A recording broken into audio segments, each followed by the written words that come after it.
And speaking to questions around that situation, the question that stuck out to my outlaw mind was, why did Sonny not call for retaliation? That's one of the questions. Made no sense, bro. Made no sense. Now, why? You know what, man? I'll take it a step further. Like, it's speculation. I don't want people to misunderstand what I'm saying. And I'm blaming you. You opened the door. No, check this out. Why didn't he want retaliation? Was it because he was getting ready to go to prison?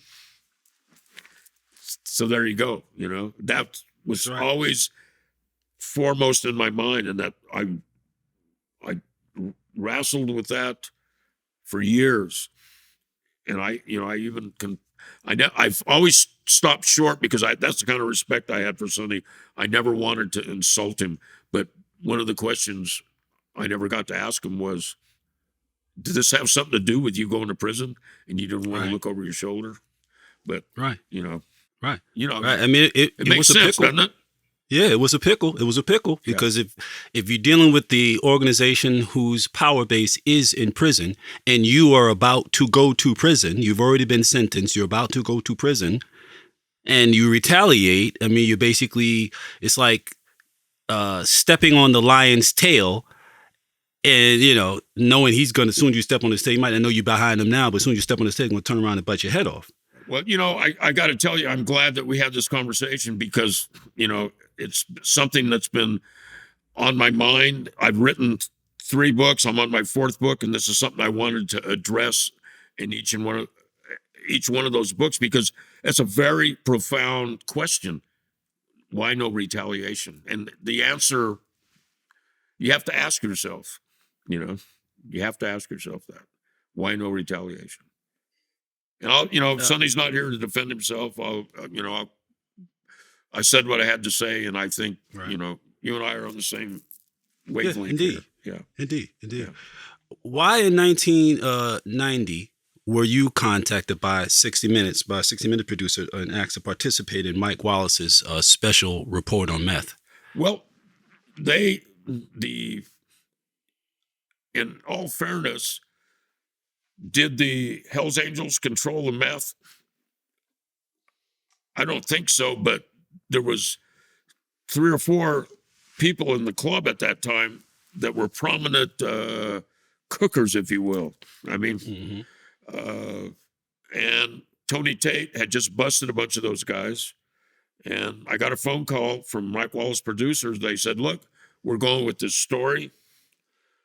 If you don't do it, we're going to get on the air. We're going to say, you know, we contacted George Christie, Hells Angel leader, and he chose not to comment.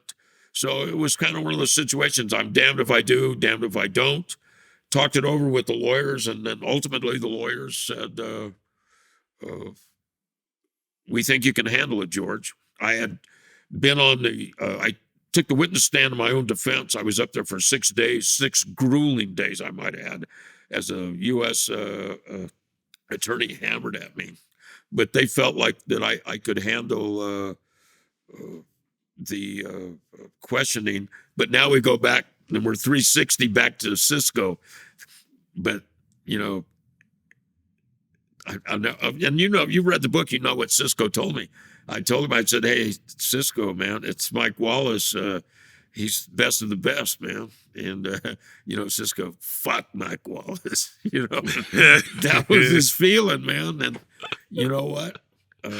He never did, even though he didn't talk to me. We never addressed the 60 Minutes situation. It never was a topic again. He just wanted to forget about it. But one of the lawyers, they were making fun. You know, they were saying, "Oh, you should have got the stage hook for Cisco." You know, I was telling these lawyers, I go, man, you don't talk like that to Cisco, man. Don't say that shit around him. He's liable to go off the deep end, you know.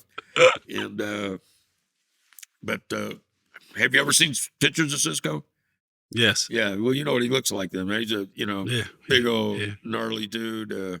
Big crazed looking man. Yeah, he is. Yeah. Big Filipino. I don't know maybe half Mexican, half Filipino, but Mhm. I've never seen a Filipino that big, man. Yeah, Huge, right. man. That's true. Right, yeah. Yeah, right. Um, how did Mike Mulhern, ultimately end up? Well, Mike Mulhern was in the witness protection program, got kicked out of the witness protection program, went back in the witness protection program, and he I don't even know if he's alive. You know, it's interesting. I did a show on the History Channel a few years back, Outlaw Chronicles, and like we tried to get Tony Tate on the show, and they said they couldn't locate him. Then we tried to get Mike Mulhern. You know, they witness protection people say, well, we don't know where they're at. So you know, Mike Mulhern could be dead for all I know. I mean, he had a very bad heroin habit, and I think he admitted on the witness stand during my trial that he had a $750 a day heroin habit, that the Jeez. FBI was giving him money so he could function, you know, to maintain his addiction.